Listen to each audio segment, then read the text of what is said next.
صباح الخير يا بنات. النهارده باذن الله هنعمل عيش فينو اقتصادي، وان شاء الله لما نحسب التكاليف بتاعته تبقى ارخص من بره كتير. نقول بسم الله الرحمن الرحيم ونقول المقادير. عندنا نص كيلو دقيق قوي، لازم يكون قوي علشان يبقى لما نعجنه يبقى فيه مطاطيه وتبقى نتيجته حلوه. عندنا 10 جرام خميره فوريه يعني معلقه كبيره، 25 جرام سكر بودرة يعني 4 معالق كبيرة، معلقة صغيرة اللي هي بتاعت الشاي ملح. عندنا هنا 3 جرام محسن يعني 3/4 معلقة صغيرة ممسوحة. الزبدة دي اختيارية، اللي عايز يحط زبدة يحطها. 75 جرام زبدة يعني معلقتين كبيرة. عايزة تحطي هي تفرق في الطعم وفي الليونة بتاعت العيش. اللي عايز يحطها يحطها، اللي مش عايزها مش ضروري. بيضة واحدة، البيضة دي هنقسمها، هنحط البياض في العجينة نفسها والصفار نعينه لدهان الوش. هنقول بسم الله الرحمن الرحيم.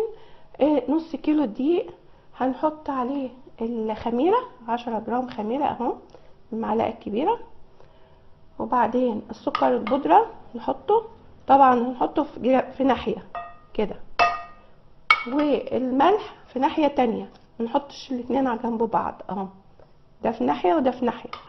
وبعدين نحط المحسن ازاي اهو، هناخد البياض نضربه مع العجينة، والصفار هنعينه ندهن بيه الوش اهو، هنكسرها كده اهو اهو كده. البياض اهو نزل والصفار اهو عشان الوش ندهن بيه اهو.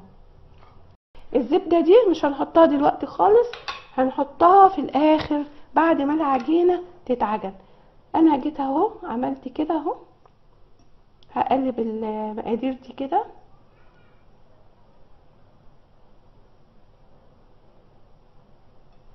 وبعدين المية فترة، شوفوا المية اهي فترة خالص. انا عاملاها طبعا عشان الجو ساقعة فمرضتش اخدها من الحنفية، فهعملها كده اهو. المية حسب ما العجينة تتجانس وتبقى كتلة واحدة يعني. هعجن كده، طبعا انا مش هعجن بعجان علشان الكل قاعد بيقول الكل ما عندوش، يعني العجان مش متوفر عنده، فانا بعجن اهو بالايد. هي هتاخد 10 دقايق عجن يعني ما نقلقش اهو. لسه عايزة دقيق اهي مية.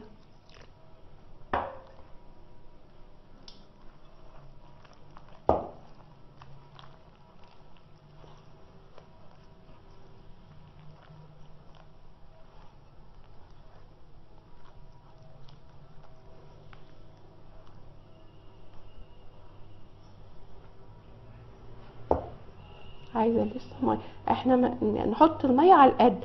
المهم ان احنا الميه دي ما نحطهاش كتير، عايزين الرغيف يبقى ماسك نفسه كده، ما يجي يخمر يقف لفوق، يبقى لما يطلع يبقى مدور، ما يبقاش فارش كده بالعرض كده، يبقى مش حلو، يبقى مش عيش حلو اهو. انا هعجن كده اهي، اخلي العجينة تبقى بتمط. وهنا بعد 10 دقايق طبعا عجن جامد كده بحيث ان هي تبقى ايه بتمط، بصوا بتمط كده اهي وتبقى ناعمة.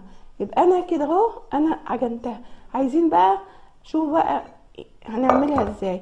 كل ما نيجي نعجنها كده بصوا كده ونقوم رازعينها على الرخامة كده، الرزعة دي بتديها عجنة.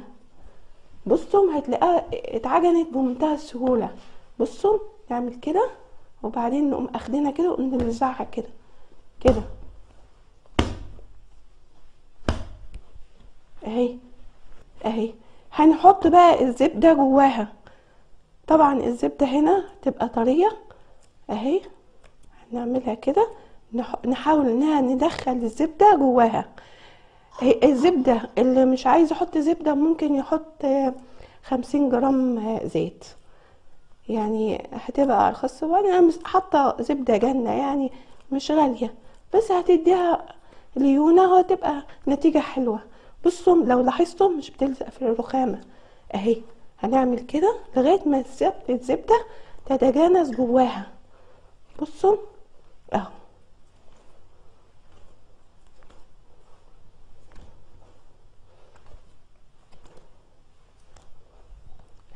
هتتجانس جواها وتخلي العجينة بتلمع. طب احنا ما حطيناش ليه الزبدة من الاول؟ علشان الزبدة دي كميتها قليلة. لو احنا حطيناها من الاول في المقادير العجينة ولا كأن يعني كان قلتها احسن، مش هتعمل حاجة. لكن الزبدة كده في الاخر هتديها ايه ليونة ويبقى لها مفعول. اهي انا خلصت خلاص اهي. العجينة دخلت فيها الزبدة خلاص اهي وبقت بتلمع. هقوم جايبة دي كده وهرش هنا شوية دقيق واقوم حطاها واغطيها علشان تخمر كده، واحط عليها شوية دقيق كده وبس واغطيها واسيبها تخمر حوالي ساعة. وبعد ساعة هنشوف النتيجة هتبقى. وهنا بعد ساعة بعد ساعة ان شاء الله يعني. بسم الله ما شاء الله. شوفوا العجينة بقت ازاي بعد ساعة. تضاعفت اهي. طبعا يعني بصوا يعني ضعفت خالص. شوفوا ازاي اهي. شوفوا بقت ملت كلها هوا. هنهبطها تاني. هنهبطها ونقوم نقسمها. هنقسمها ازاي بقى؟ هنقسمها حوالي 70 جرام كل حتة. ممكن نوزن وممكن تبقى بإيدنا كده. احنا بنعملها كلها بنفس الحجم علشان لما تدخل الفرن تبقى السوا كله قد بعض. بصوا العجينة بتمط ازاي. بصوا ولمعة ناجحة يعني الحمد لله. هنمسك العجينة كده ونقوم ايه اهي. هحط ايدي في شوية دقيق كده عشان هي بتلزق اهي. بصوا هنقوم عاملين كده. هنهبطها الاول وبعدين نعمل كده. بصوا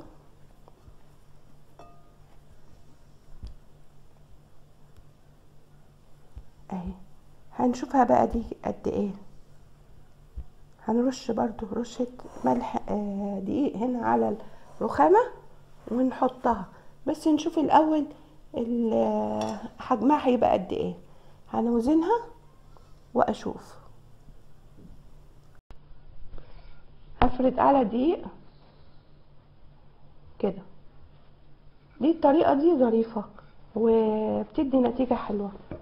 طبعا لا هو ارتاح كده يعني اهي كده.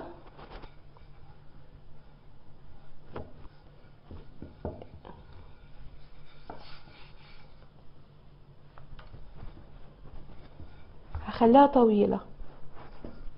العجينة تبقى طويلة. يبقى انا كده يعني خرجت الهواء من الرغيف من اللي هو خمر اهو كده اهو. واقوم تانياه 2 كده اهو وافرد برضو تاني كده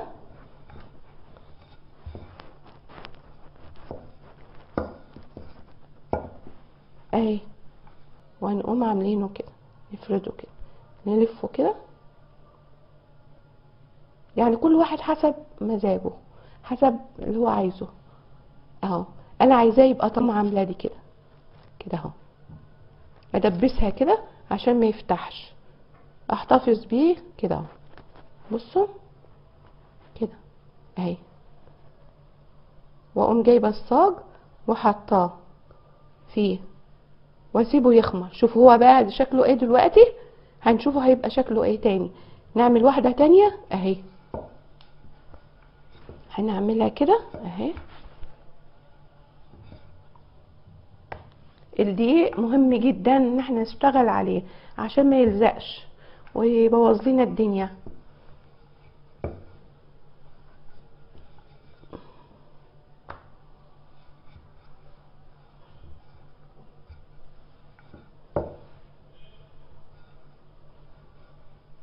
اهو هنتني دي كده برضو تاني ونقوم فردينه تاني.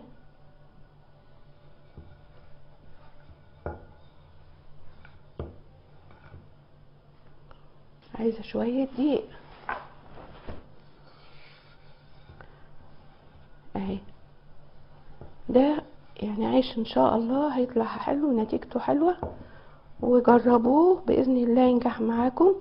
اهم حاجة ان احنا نعجنه صح، يعني نعجنه كويس بحيث ان هو يبقى له مطة كده علشان ينجح. طبعا انا كل ده بفرغ الهواء منه والفه كده برضو تاني اهو. ونيجي برضو هنا وندبسه، ندبس دي كده. عايزين نحشيه بس انا مش هحشيه. اللي عايز يحشي اي حاجة يحشيه ويلف نفس اللفة كده ويقوم يعملوا نفس الطريقة كده اهي. بصوا كده، ونقوم حاطين دي تبقى على الصاج من تحت. هكمل وارجع لكم. انا شكلتهم اهو كلهم اهو، بس بقى طبعا في طويل وفي قصير. هنظبط المقاس ازاي؟ يعني مثلا هناخد مثلا دي هنعملها، هنقوم عاملينها كده. بصوا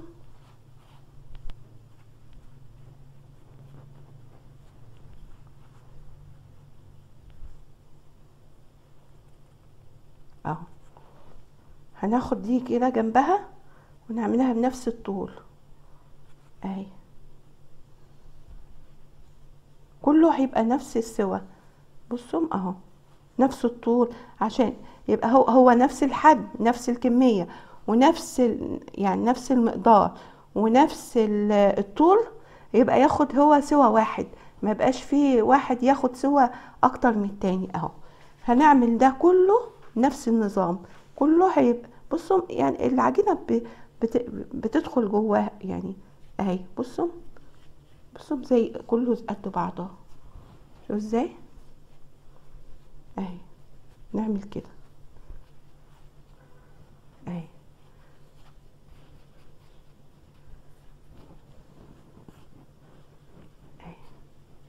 كله قد بعضه، ونقوم اخدينه حاطينهم طبعا في الصاج ونسيبه يخمر. ولما يخمر شوفهم اهو كله قد بعضه نفس الحجم اهي. الكمية اللي هو نص كيلو طلع قد كده اهو.